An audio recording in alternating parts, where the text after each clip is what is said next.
राधे राधे भक्तों। आज के वीडियो में आपको बताने जा रहा हूँ कि ऐसा कौन सा कारण है जिसमें हनुमान जी की पूजा करने से शनि देव शांत हो जाते हैं, अर्थात शनि ग्रह शांत होता है। तो साथियों, वीडियो को लास्ट तक देखिएगा, तभी आपको संपूर्ण जानकारी मिल पाएगी। यदि आप हमारे चैनल पर पहली बार आए हैं तो चैनल को सब्सक्राइब करें, उसके बाद बेल आइकन को प्रेस करें ताकि हमारा आने वाला हर वीडियो आपको मिल सके। तो आइए वीडियो को स्टार्ट करते हैं। शास्त्रों में कहा जाता है कि भगवान शनि के प्रकोप से कोई नहीं बच सकता है, यहाँ तक कि बाबा भोलेनाथ भी स्वयं नहीं बच पाए थे। लेकिन क्या आपको पता है कि एक बार हनुमान जी के ऊपर 7.5 का प्रारंभ हुआ था, परंतु शनिदेव ने स्वयं उनके ऊपर से 7.5 का प्रभाव हटा दिया था। भगवान शनि को कठोर दंड के देवता के नाम से जाना जाता है। जिसकी कुंडली में 7.5 का प्रारंभ होता है तो वह पूरे 7.5 साल तक उसका पीछा नहीं छोड़ती है। लेकिन शास्त्रों में कहा गया है कि जो हनुमान जी का भक्त होता है, जो हनुमान जी की पूजा करता है, जो हनुमान जी की पाठ करता है, उसके ऊपर 7.5 का भी कोई प्रभाव नहीं होता है। शास्त्रों में ही दी हुई कथा के अनुसार एक बार हनुमान जी अपने आराध्य देव भगवान श्री राम का पूजन कर रहे थे, स्मरण कर रहे थे। उसी समय शनि देव हनुमान जी के पास में आए और कटु स्वर में बोले कि मैं आपको सावधान करने के लिए आया हूँ कि भगवान श्री कृष्ण ने जिस क्षण अपनी लीला का अंत किया था, ये उसी समय की बात है। उसी समय से पृथ्वी पर कलयुग का आगमन हो गया था। इस कलयुग में कोई भी देवता पृथ्वी पर नहीं रह सकता था, क्योंकि इस पृथ्वी पर जो भी व्यक्ति रहता है उस पर मेरी 7.5 की दशा अवश्य ही प्रभावी रहती है। ये शनिदेव हनुमान जी से कह रहे हैं।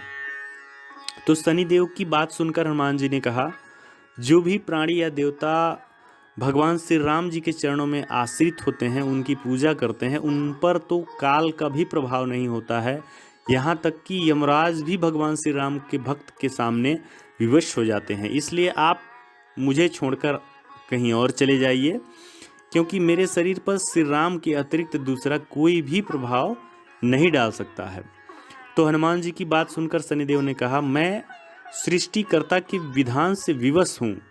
आप भी इसी पृथ्वी पर रहते हैं, तो आप मेरे प्रभुत्व से कैसे बच सकते हैं? आप मेरे वार से कैसे बच सकते हैं?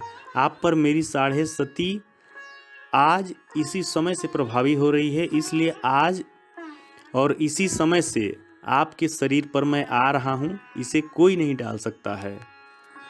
शनिदेव की बात सुनकर हनुमान जी बोले, आपको आना है तो आइए, मैं आपको नहीं रोकूंगा। यह सुनकर शनिदेव हनुमान जी के मस्तक में जाकर बैठ गए, जिसके कारण हनुमान जी के मस्तक में खुजली होने लगी। हनुमान जी ने अपनी उस खुजली को मिटाने के लिए एक बड़ा सा पर्वत उठाकर अपने सिर पर रख लिया, जिसके कारण शनिदेव उस पर्वत में दबकर घबराते हुए हनुमान जी से बोले कि आप यह क्या कर रहे हैं? तब हनुमान जी बोले कि जिस तरह आप सृष्टिकर्ता के विधान से विवश हैं, उसी प्रकार मैं भी अपने स्वभाव से विवश हूँ। मैं अपने मस्तक की खुजली इसी प्रकार मिटाता हूँ। आप अपना काम करते रहिए और मैं अपना काम करता हूँ। तो यह बोलकर हनुमान जी ने एक और बड़ा सा पर्वत अपने मस्तक पर रख दिया। पर्वतों से दबे हुए शनिदेव जब पूरी तरह परेशान हो गए तो वे हनुमान जी से बोले कि आप इन पर्वतों को नीचे उतारिए, मैं आपसे संधि करने के लिए तैयार हूँ। ये शनिदेव बोल रहे हैं। शनिदेव के ऐसा कहने पर हनुमान जी ने एक और पर्वत उठाकर अपने सिर पर रख लिया था। तीसरे पर्वत से दबकर शनिदेव चिल्लाने लगे, बोले कि मुझे छोड़ दो, मैं कभी भी आपके समीप नहीं आऊँगा। लेकिन फिर भी हनुमान जी नहीं माने और एक पर्वत और उठाकर अपने सिर पर रख लिया। जब शनिदेव से सहन नहीं हुआ तो हनुमान जी से विनती करने लगे और कहने लगे कि मुझे छोड़ दो पवन पुत्र, मैं आप तो उन लोगों के समीप भी नहीं आऊँगा जो आपका स्मरण करते हैं। कृपया करके आप मुझे अपने सिर से नीचे उतार दीजिए। शनिदेव की यह वचन सुनकर हनुमान जी ने अपने सिर से पर्वतों को हटाकर शनिदेव जी को मुक्त कर दिया। तब से शनिदेव हनुमान जी के समीप नहीं आते हैं, हनुमान जी के भक्तों को नहीं सताते हैं। तो इसी प्रकार दूसरी कथा आती है कि जब रावण और मंदोदरी के पुत्र मेघनाद का जन्म होने वाला था, तब रावण चाहता था कि उसका पुत्र अजेय हो, जिससे कोई भी देवी देवता हरा न सके, वह दीर्घायु हो, उसकी मृत्यु हजारों वर्ष बाद हो, उसका पुत्र परम पराक्रमी, तेजस्वी, कुशल योद्धा व ज्ञानी हो। रावण ज्योतिष का भी जानकार थे। इसी वजह से मेघनाद के जन्म के समय उन्होंने ज्योतिष के अनुसार सभी ग्रहों और नक्षत्रों की ऐसी स्थिति बना दी जिससे उनके पुत्र में सभी गुण आ जाए। रावण का प्रभाव इतना था कि सभी ग्रह, नक्षत्र, देवी देवता उससे डरते थे।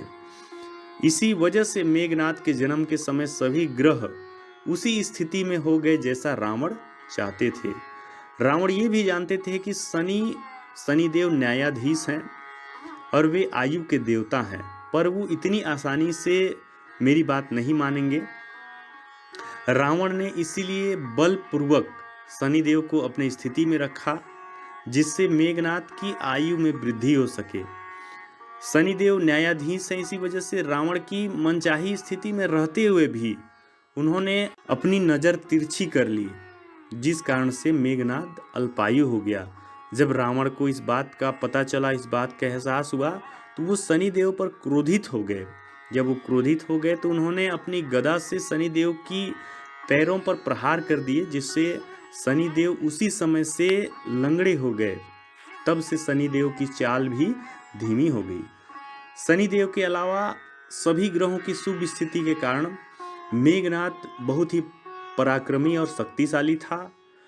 रावण के पुत्र मेघनाद ने देवराज इंद्र को भी परास्त कर दिया था। इसी वजह से मेघनाद का नाम इंद्रजीत भी पड़ा।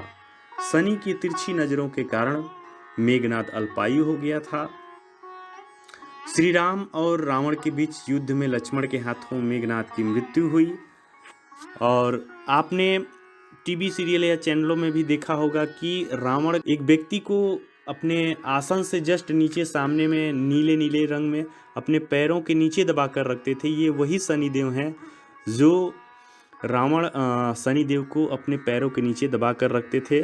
और उन्हीं शनिदेव को जब लंका दहन हुआ था, हनुमान जी ने लंका को जलाया था, तो हनुमान जी ने शनिदेव जी को भी मुक्त कराया था। तो शनिदेव ने उसी समय आशीर्वाद दिया था कि हे हनुमान जी, आज से मैं आपके रास्ते में कभी नहीं आऊँगा, आपके भक्तों को मैं कभी दुख नहीं दूंगा। तो साथियों, मित्रों, यही दो कारण है जिन कारण से शनिदेव हनुमान जी की रास्ते में कभी नहीं आते हैं, या हनुमान जी के भक्तों को शनिदेव कभी दुख नहीं देते हैं। तो यदि आप भी हनुमान जी के भगत हैं तो शनिदेव से निश्चिंत होकर आप हनुमान जी की पूजा करें। तो आज की वीडियो में बस इतना ही।